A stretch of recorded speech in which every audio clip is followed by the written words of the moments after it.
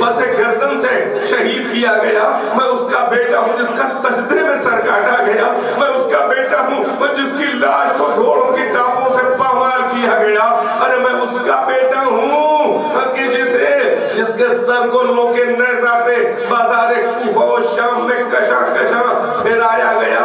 بس سنے عزادارو، اس کے بعد جب یہ خطبہ یہ دے رہے تھے تو ایک بار یزید کو ڈر لگا کہ کہیں انقلاب نہ آ جائے۔ حالات کی نزاکت دیکھ کے یزید نے مؤذن سے کہا کہ جلدی سے اذان شروع کر دے۔ مؤذن کھڑا ہوا، ابھی خطبہ بیچ میں ہے، مؤذن نے کہا اللہ اکبر، سجاد رک گئے، کہا بے شک اللہ سے بڑا کوئی نہیں ہے، میرا ایک ایک منہ بدن گواہی دیتا ہے کہ اللہ اکبر، اس کی کبریائی کا کلمہ جیسے کہا اشہد ان لا الہ الا اللہ، کہا میں اپنے وجود سے یہ گواہی دیتا ہوں کہ کوئی قابل پرستش نہیں ہے سوائے اس ذات بے نیاز کے۔ پھر جیسے ہی مؤذن نے کہا اشہد ان محمد رسول اللہ، ارے میں گواہی دیتا ہوں، سجاد نے کہا کہ میرے جد محمد اللہ کے بندے اور رسول ہیں۔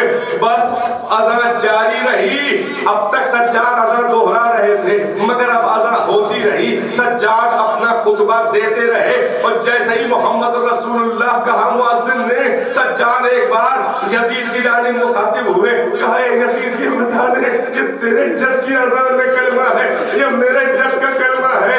اگر تو کہے تیرا جد ہے تو جھوٹا ہے، مفتری ہے، اور اگر کہے میرا جد ہے تو بتا کہ مجھے کس لیے قیدیوں کی طرح مجھے میری ماں بہنوں کو کھڑا کیا ہے؟ تیرے کا جب جملہ کہا سجاد نے، اے یزید یہ بتا کہ اس وقت دربار میں اگر رسول اللہ تشریف لے جائے تو یہ بتا کہ تیرے ساتھ تخت پہ جا کے بیٹھے گی یا ہم قیدیوں کے پہلو میں آ کے کھڑے ہو جائیں؟